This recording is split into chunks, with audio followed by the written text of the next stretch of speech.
Olá pessoal, tudo bem? Sejam bem-vindos. Essa é a nossa segunda aula da disciplina de Técnicas de Pesquisa em Economia e hoje a gente vai trabalhar com o assunto do método científico, principalmente as suas particularidades nas ciências sociais. Tá? Bom, antes de a gente discutir esse tema central da aula de hoje, que é apontar as diferenças e as limitações em termos metodológicos a serem aplicados aí nas ciências sociais, e aí está incluída as ciências econômicas, a gente precisa resgatar um pouquinho, discutir os métodos que foram desenvolvidos e empregados nas ciências naturais, para que a gente possa compreender quais são as dificuldades quando a gente tenta aplicar esse tipo de método nas ciências sociais. E para essa discussão, então basicamente a gente vai seguir na aula de hoje o seguinte roteiro, em que a gente vai ver, ainda que de uma forma mais introdutória na aula de hoje, os métodos indutivo e dedutivo, e depois a gente vai discutir um pouquinho as particularidades aí das ciências sociais, incluída a economia. Tá? Então esse tema dos métodos a gente vai revisitar futuramente, em próximas aulas, com mais detalhes, trazendo outros métodos, além do método indutivo e o método dedutivo. Bom, vamos começar pelo método indutivo. Então a gente tem aqui alguns autores que desenvolveram essa ideia e defendiam essa tese do método indutivo como uma forma de geração de conhecimento científico.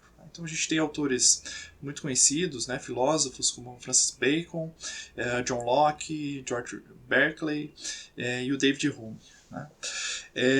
Então esses autores eles defendiam a ideia de que o conhecimento científico ele começava pela experiência, ou seja, é a partir da observação e da experimentação que a gente consegue obter informações necessárias para desenvolver uma afirmativa, uma lei ou uma teoria sobre uma determinada realidade para explicar os fatos e os fenômenos. Tá? E uma das teses principais para demarcar o que seria um conhecimento científico é que essas observações elas deveriam ser livres e sem preconceito dos fatos, ou seja, opiniões pessoais, preconcepções, enfim, isso deveria ser deixado de lado. Aí a observação deveria ser a mais neutra possível, então tem essa ideia da neutralidade da ciência, cuja origem vem justamente das ideias desses autores, no sentido de que a gente só poderia fazer algum tipo de afirmação baseado naquilo que a gente pudesse perceber através dos sentidos, através da visão, do olfato, da audição e assim por diante. Além disso, estava implícita a ideia de que as leis do funcionamento do universo, do mundo natural e assim por diante, e a própria elaboração de teorias, elas são descobertas a partir da observação dos fatos e dos fenômenos. Elas não são criadas, construídas a partir da imaginação, senão elas são obtidas a partir de uma observação sistemática dos fatos e dos fenômenos, principalmente naturais. E aí depois a gente vai discutir como é que isso se aplica no caso das ciências sociais. Bom, então basicamente o método indutivo ele consiste numa forma de sistematização aí do pensamento em que o cientista ele vai partir das observações singulares, então ele vai observar de maneira contínua, repetida, em condições distintas, alguns eventos, alguns fatos, e a partir dessa observação que se descobrem as relações entre os fatos e os fenômenos. Então aqui a gente tem um esquema básico, bem simples, para a gente entender qual é a ordem do raciocínio do método indutivo. Sendo que tanto o método indutivo como o método dedutivo eles vão ter um objetivo fundamental, que é o de criar afirmações ou leis universais que permitam justamente a generalização, ou seja, você criar explicações que elas se apliquem em diferentes contextos e em diferentes momentos do tempo.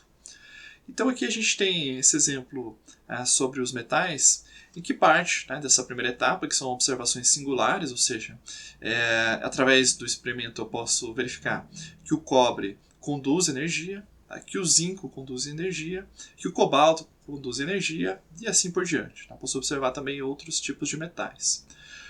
Então, uma primeira relação né, que entre os fenômenos que se observa a partir dessa verificação empírica, é que todos esses materiais, né, o cobre, o zinco e o cobalto, eles são metais. Tá? E a partir dessas observações singulares, se parte para um segundo momento, que eu já vou explicar um pouquinho mais adiante, que é o da dedução ou da criação de uma terceira afirmação, que é justamente a conclusão que vai trazer aí essa generalização. Então, é o que está colocado ali, né? Então, se todos eles são metais, todos conduzem energia, então eu posso chegar à conclusão de que todos os metais conduzem energia. Agora, é importante ter em mente que a capacidade de fazer experimentos, né, e observações singulares, ela sempre vai ser finita, por maior que seja, né, a relação de experimentos que eu possa fazer. E a partir dessa relação finita de observações, né, que um pesquisador é capaz de fazer, ele vai extrair afirmações gerais ou as chamadas leis gerais. Né? E essas leis gerais elas vão, né, ser válidas em todos os lugares e a qualquer tempo. Tá? Então, dentro dessa lógica do método indutivo, quais seriam os critérios de cientificidade? Né? O que vai dar o caráter de conhecimento científico, conforme a gente discutiu na aula anterior? Primeiro, né, é necessário um grande número de observações, né, para fazer as observações singulares e afirmações ou estabelecimento de relações entre fatos e fenômenos, né, do ponto de vista individual, até eu ter uma lista, né, razoavelmente grande para poder fazer qualquer tipo de generalização. E que também, né, essas observações sejam repetidas em uma grande variedade de condições. Né? Então eu tenho o experimento ou a observação, mas eu também tenho que variar as condições em que essas observações são realizadas.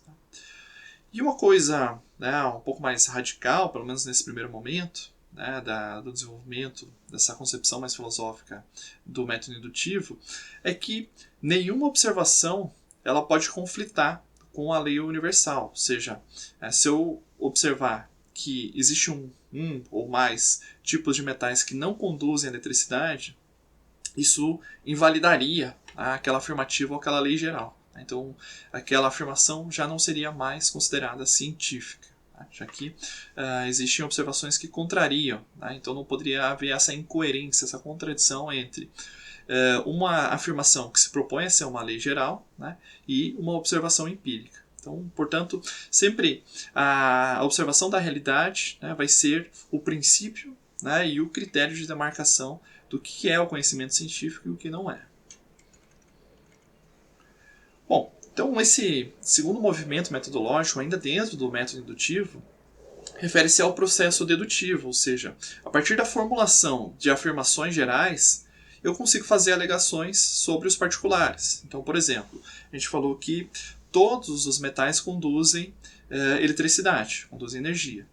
Então, se eu me deparo com outro material que não estava na minha lista, né, de metais, por exemplo, alumínio, mas eu sei que ele é um metal, portanto, a partir da afirmação geral de que todo metal conduz energia elétrica, né, eu posso concluir que o alumínio também é um condutor de energia elétrica. Tá?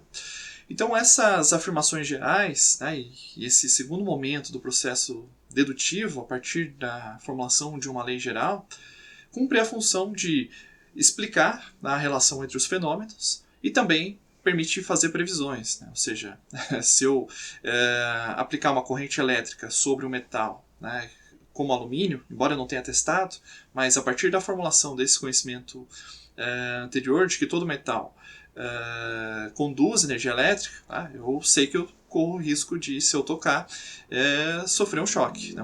um choque elétrico. Então, a partir desse momento, né? A partir desse segundo movimento metodológico do método indutivo, depois que eu criei já as afirmações gerais, eu consigo explicar os fenômenos e também fazer previsão. Né?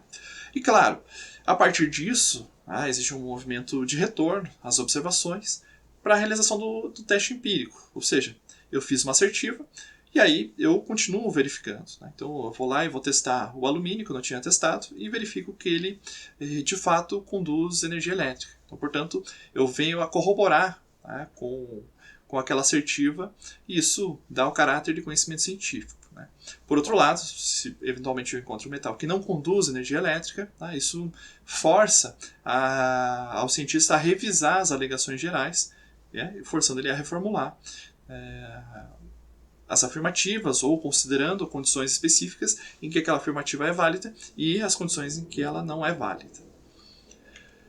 Bom, aqui a gente tem um esquema geral do método indutivo que está no livro que eu recomendei para vocês lerem, que é o capítulo 2 ali do livro do Willio Berne e da Brena Fernandes, que é essa figura 2.1. Tá?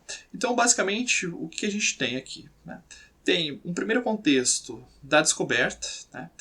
Onde a gente parte de alegações singulares, né? Ou seja, eu faço a verificação a partir da observação ou de experimentos, né?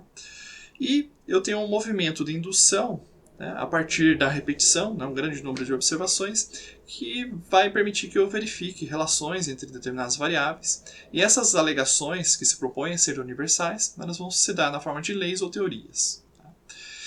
Mais adiante no curso a gente vai discutir o que são leis e teorias em mais detalhes, né? Mas por enquanto basta a gente entender que se referem a afirmações que se propõem a serem gerais. Tá? E depois, a partir da formulação, né, a lógica dessas proposições, a gente tem o processo de dedução, né, que são as implicações empíricas, ou seja, as explicações sobre a realidade e as previsões, caso determinadas condições aconteçam, né, consequentemente eu tenho determinados resultados associados. Né. E depois a gente volta aqui, né, para o contexto da validação, que é a contrastação entre as implicações empíricas previstas na teoria e aquilo que a gente observa na realidade. Né? Então vocês vejam que eu tenho, nesse contexto da validação, a fonte, né, do conhecimento a partir da observação, e depois, tá, eu tenho a validação das formulações gerais que foram realizadas, né, a partir desse mecanismo de indução, né, no primeiro momento. Então, a partir das observações da realidade, eu induzo, né, uma explicação, crio uma afirmativa ou um conjunto de afirmativas gerais, e depois, a partir disso, eu posso tirar conclusões a respeito de casos particulares, ainda que estes não tenham sido observados. Tá? Ou seja, eu posso generalizar as relações de causa e efeito. E depois, né, ou seja, como critério ainda de permanente validação, né, do esquema teórico, a gente vai contrastando, né, em novos contextos, ao longo do tempo, o que a teoria diz, né, e o que os fatos nos revelam. Bom, aqui eu trago um exemplo aplicado aí à teoria econômica, né, principalmente à lei da demanda, de como funcionaria o método indutivo. Então a gente pode ter o seguinte: bom, os agentes econômicos, as pessoas, o governo, as empresas, enfim, né, mas aqui se refere especificamente às pessoas enquanto consumidoras, elas reduzem ou aumentam suas demandas por bens caso o preço, né, desses bens aumentem ou diminua. Então essa lei geral aí da demanda na teoria econômica. E aí a gente tem uma segunda assertiva que diz respeito que a Maria, né, ela é fumante, então é uma condição inicial. Então se o preço do cigarro aumentar, né, eu posso concluir que a Maria reduzirá o seu consumo de cigarro. Né? Então essa é a previsão. E há uma explicação por trás disso, né, de que as pessoas elas têm preferências. Então, caso o preço aumente, um produto aumente, ela pode ou usar seu recurso financeiro que é escasso para adquirir outros produtos que vão lhe dar uma satisfação maior ou a mesma satisfação, ou por conta da própria restrição orçamentária, né, elas vão ter que consumir menos desse produto. Tá? Então ela pode ter um efeito tanto de substituição como de redução aí do consumo de um determinado item. Tá? Bom, aqui a gente tem, né, uma observação da realidade à medida que a gente verifica que, à medida que os preços de determinadas mercadorias aumentam, né, então a gente precisa observar todas as mercadorias, e a gente pode observar também, né, o que várias pessoas fazem. Então a gente pode observar que as pessoas de fato reduzem o consumo. A gente pode estabelecer essa lei geral, né, de que há uma relação inversa entre a quantidade de produtos que são consumidos e o seu preço. Então a ideia é que quanto mais barato for o preço, maior vai ser a quantidade demandada desse produto. E o contrário também é verdadeiro. À medida que o preço aumenta, a quantidade de produtos adquiridos tende a reduzir, né, por uma série de fatores associados aí. Agora, pode acontecer, né, dentro dessa nossa previsão, que o preço do cigarro aumente e Maria não reduza o seu consumo de cigarro. Né? Se a gente fosse estritamente rigoroso naquele critério de marcação do método indutivo, né, isso violaria essa lei geral. Né? Então a gente concluiria que essa assertiva ou essa lei geral da demanda ela seria inválida. Tá? O que não necessariamente é o caso. Por quê? Porque existem outros fatores, né, além do preço, que ajudam a explicar a variação no consumo de um determinado bem. Né? Um desses fatores é o elemento renda. Então, se a pessoa tem uma renda muito alta, talvez pequenas variações de preço não interfiram, né, na sua decisão de consumo. Além disso, no caso específico do cigarro, há uma questão, né, bioquímica que a nicotina cria dependência. Então, por mais que o preço aumente, né, a pessoa ela não consegue facilmente reduzir o seu consumo de cigarro porque ela tem uma dependência química, né, em relação ao produto. Então, ela continua consumindo aquele produto apesar do aumento de preço. Tá? Então, a gente vai vendo que, independente se é nas ciências sociais ou nas ciências naturais, né, existem explicações que elas são mais complexas. Então, as condições, né, que determinadas afirmações são válidas, elas precisam ser bem demarcadas, né, para que a gente possa, de fato, aplicar, né, uma previsão e ela produza um resultado razoável, né, se não perfeito, mas pelo menos muito próximo do que acontece na realidade. E também fazer as ponderações, né, quando algumas condições, né, ou outras variáveis explicativas estão ausentes no modelo explicativo. Bom, de qualquer forma, né, o método indutivo ele tem um problema. Né, um problema que é o chamado problema da indução, que ele cria um salto, né, que não é autorizado pela lógica. Né. O fato de observar muitas coisas que se repetem ao longo do tempo não significa dizer que todos os eventos, né, repetirão essa relação de causa e efeito. Então, principalmente os críticos do método indutivo vão dizer que o problema da indução está nesse hábito mental de acreditar que o futuro sempre repetirá o passado. Ou seja, eu observei um material, 2 materiais, 3 materiais, né, e eu tenho a crença de que isso sempre se repetirá no futuro e em qualquer lugar. Tá? Então, parte da crítica, né, e até da capacidade de se tornar um conhecimento científico do método indutivo está justamente nesse hábito mental que faz com que a indução ela se baseie na crença, né, pelo fato de a gente observar repetidamente, né, que todas as manhãs o sol nasce, né, isso não significa dizer que isso acontecerá para sempre, né, e não na razão, ou seja, não a partir de uma dedução lógica, né, algo que seja coerente, né, e que permita, de fato, fazer uma generalização. Então, aqui a gente tem alguns problemas no método indutivo, embora, como a gente vai ver mais adiante, a gente tem a coexistência, né, desses métodos até os dias de hoje. Bom, passamos agora para o segundo método que eu me propus aí a aula de hoje, que é o método dedutivo, que, embora ele tenha uma construção, né, anterior aos autores que eu apresentei do método indutivo, né, ele vai ser resgatado por outros autores, né, que vão, como René Descartes, Spinoza, Leibniz, enfim.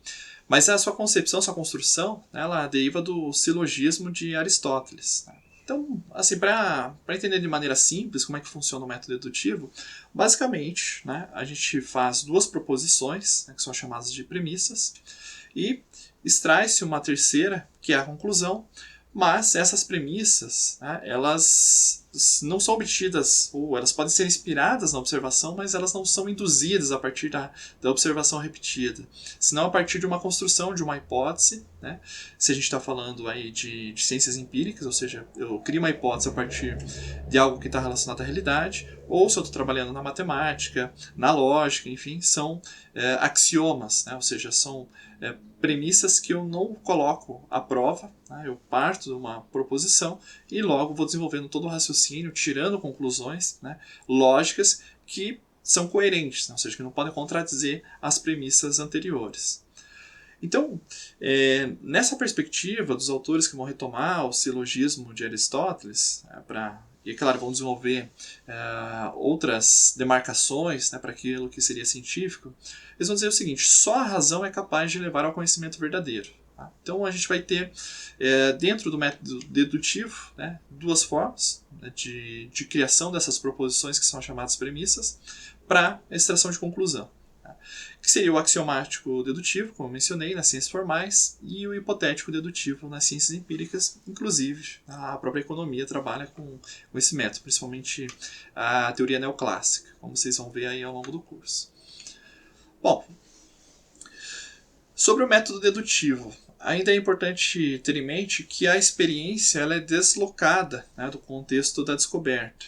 Então, a observação empírica ela vai ser deixada por um momento posterior. Tá? Então, não se pressupõe que o ponto de partida seja a experiência, né, a observação dos fatos, os experimentos para a criação aí de hipóteses e, consequentemente, a criação de conhecimento científico. Tá? O que esses autores vão propor é que todo ser humano ele possui um conhecimento prévio e também criatividade para aventar uma hipótese para explicar uma situação, problema da realidade. Tá? Então aqui vocês vejam que a diferença da escola de pensamento, assim, dos filósofos anteriores, a criatividade ou a imaginação ela vai desempenhar um papel fundamental, tá? Que é a capacidade de você, através do seu intelecto, descobrir uma relação ou propor uma relação válida do ponto de vista lógico, né, de causa e efeito entre fatos e fenômenos, para criar uma hipótese e a partir dessa hipótese você tirar conclusões, né, fazer afirmações gerais ou leis gerais. E é só num momento posterior que essas leis gerais, né, no método dedutivo, vão ser colocadas à prova, né, ou seja, contrastadas com sua capacidade preditiva e com a observação empírica. Então vejo que é interessante que, independente dos métodos, né, a gente tem esse contraste com a realidade. Né? O que acontece é que ela se dá em momentos distintos, né, na formulação do conhecimento científico. Bom, aqui eu também trago lá do livro indicado para vocês um esquema geral, né, do método hipotético dedutivo. Então, pensando que a gente está inserido no contexto das ciências empíricas, né, então a gente está indo direto para esse subgrupo aqui do método hipotético dedutivo. Tá? Então a gente tem aqui o contexto da descoberta, em que a gente tem lá o conhecimento prévio e a imaginação criativa do cientista, tá? Para formular ideias, tá? E ele vai observar, na realidade, um problema a ser explicado, né? Uma situação-problema. E aqui a gente tem o nome sentença explanando, né? Ou seja, aquilo que eu gostaria de explicar. Então, eu tenho uma situação-problema, eu quero explicar o fato, né, de que alguns materiais conduzem energia elétrica e outros não. E, a partir dessa observação de um problema, aí conjugado aqui com conhecimento prévio e uma imaginação criativa, a gente tem a elaboração de hipóteses e leis. Tá? Consequentemente, as chamadas sentenças explicativas. Eu vou explicar por que determinados fenômenos acontecem. Né? Ou a relação entre variáveis. Né? Tem uma variável A que explica de uma determinada variável B. Tá? Então, toda a formulação, né, embora a gente tenha uma etapa da observação, ela não é aquela observação sistemática, como eu falei. Né? Ela é uma observação simplesmente para a identificação de uma situação, problema, para a qual, né, o cientista vai formular um conjunto, né, uma ou mais hipóteses ou leis, para explicar a ocorrência de determinados fenômenos. E no chamado contexto de justificação, né, quando essas hipóteses vão ser colocadas a teste, o chamado período do teste de hipóteses, né, que é justamente a confrontação das previsões e das explicações da teoria formulada no campo, né, principalmente dedutivo, a partir de hipóteses, né, e das suas conclusões lógicas. E aí a gente vai confrontar, né, com a observação mais sistematizada da realidade, que vai fazer com que a gente ou rejeite, né, ou pelo menos não rejeite ou aceite a hipótese. Né? Então, essa ideia de não rejeição é no sentido de que a gente vai repetindo, né, a observação, os experimentos, até a gente não se deparar com, ou até se deparar, né, enfim, com alguma contradição, tá, em relação àquilo que foi elaborado no campo mais teórico. Tá? Bom, então trazendo agora um pouquinho, né, essa discussão para o campo das ciências sociais, a gente, quando confronta com os métodos nas ciências naturais, a gente observa algumas diferenças importantes. Por exemplo, a gente tem uma limitada capacidade de produzir e reproduzir experimentos, né? Diferente de um laboratório de química ou mesmo de física, em que a gente pode controlar as condições como temperatura e pressão, a velocidade, aceleração e coisas do gênero. Tá? A gente não consegue reproduzir, por exemplo, fatos históricos, né? Como uma revolução industrial, como, né, uma inovação tecnológica que surge numa determinada localidade e não se repete em outra. Enfim, né? Então essa capacidade dentro das ciências sociais de reproduzir, né, os experimentos, ela é muito limitada. Além disso, a gente tem o fato de que o objeto de estudo, né, por exemplo, pensando no caso de um historiador, né, ele se modifica irreversivelmente com o passar do tempo. Então uma sociedade, né, medieval, né, ela se transformou ao longo do tempo e nunca mais, né, se repetirá. Então é difícil, né, fazer um estudo, explicações, né, gerais de algo que já não existe mais ou que se modificou irreversivelmente, né, com o passar do tempo. Além disso, quando a gente fala em ciências sociais, a gente está falando, né, justamente da organização dos seres humanos em sociedade. Então, o ser humano ele possui vontade própria, né, e um comportamento que é mutável. Então, é muito complicado fazer afirmações gerais, como no caso da lei da demanda mesmo, né? Porque o próprio comportamento do consumidor, né, ele vai variando ao longo do tempo. E aquilo que está disponível para ele consumir, as condições de acesso ao consumo, também se transformam ao longo do tempo. Então, comparar, né, o consumo de uma pessoa que vivia no final do século XIX com uma pessoa que vive nos dias atuais, né, é muito diverso. Né? O contexto histórico, institucional e social é muito distinto. Então, aquilo que era válido, talvez, ao final do século XIX, já não seja válido no início do século XXI. Tá? Bom, além disso, a gente tem a situação de confusão entre sujeito e objeto, ou seja, o cientista social ele tem essa vantagem, por um lado, né, que ele pode aprender por introspecção, ou seja, a partir de uma afirmação como o aumento dos preços leva a uma redução do consumo, eu, enquanto cientista, também posso me colocar na situação de um consumidor e aprender a partir dessa experiência, avaliando, né, se de fato eu respondo a esse tipo de mudança de comportamento a partir da mudança dos preços, que é uma variável exógena, né? Eu não controlo os preços das mercadorias. Por outro lado, né, isso também me dificulta separar, né, aquilo que eu penso, acredito, daquilo que eu estou estudando. Né? Então eu tenho um grau de subjetividade maior, né, na análise dos fenômenos sociais e humanos do que quando eu estou analisando, né, fenômenos naturais, ou seja, as crenças pessoais, né, e as opiniões, as percepções próprias, elas tendem a interferir menos nas ciências naturais do que nas ciências sociais. Então a gente tem aí alguns limitantes quando a gente tenta aplicar, né, seja o método indutivo ou o método hipotético-dedutivo, tá, nas ciências sociais. Bom, além disso, essa é uma classificação bem interessante, né, que permite a gente discutir um pouquinho mais as características da metodologia nas ciências sociais, que são os tipos de explicações que a gente pode dar para os fenômenos.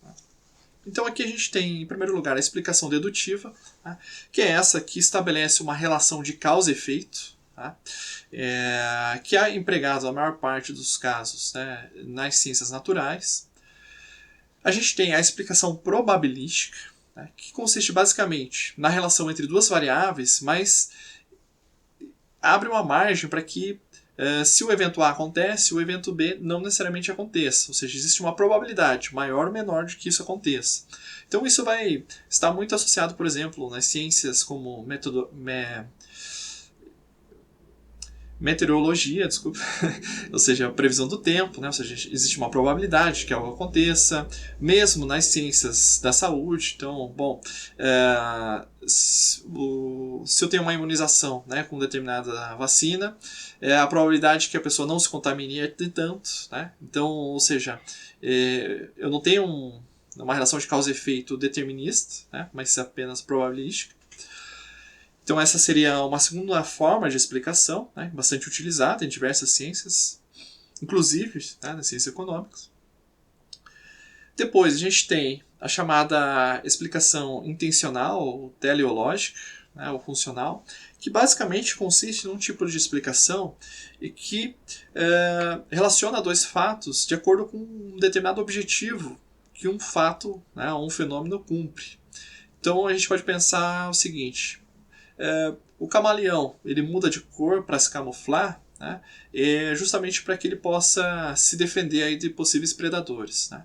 Então esse tipo de explicação ela é uma explicação teleológica, né, ou seja, a mudança de cor, de acordo com o ambiente em que está inserido o camaleão, serve para que ele se proteja de predadores, né? Ou seja, existe uma intenção nessa explicação, uma função, mas isso não explica o porquê, né, o camaleão muda de cor.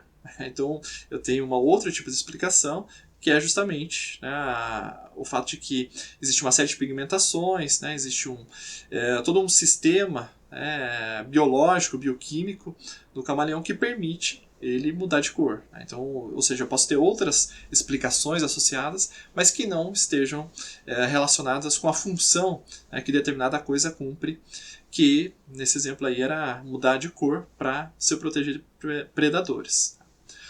Além disso, a gente tem a chamada explicação genética, né? Ou seja, heranças, né, do passado, e aí a gente vai ter esse tipo de explicação forte, principalmente na biologia, obviamente, né? Ou seja, alguns fenômenos acontecem por conta das heranças genéticas. Então, existem pessoas que têm maior propensão à obesidade, a ter câncer por fatores genéticos, tá?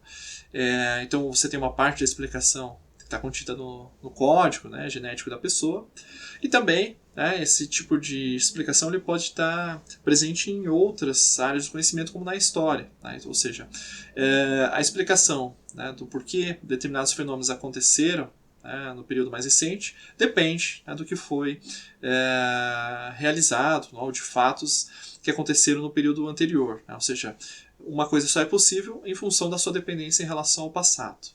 Então, também é um tipo de explicação genética, não necessariamente nesse conceito mais estrito, né, da genética do DNA, né? Bom, avançando, aqui a gente tem ainda, né, uma discussão bastante importante quando a gente vem para as ciências sociais, que é o tipo de método mais adequado, né? E aí a gente tem, não é exclusivo, mas uma discussão entre o método dedutivo, que a gente vai ter, por exemplo, na teoria neoclássica, e outras formas de explicações do tipo teleológica. Então, basicamente, o método dedutivo ele vai estabelecer relações de causa e efeito.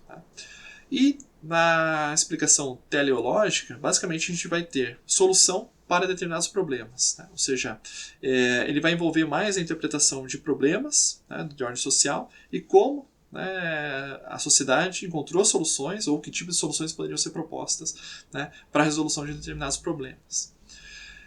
Além disso, tá, a gente tem o foco, né, vamos dizer assim, do método dedutivo na explicação, enquanto o método mais teleológico, né, o tipo de explicação teleológica, vai estar mais baseada na compreensão dos fenômenos sociais e humanos. Tá?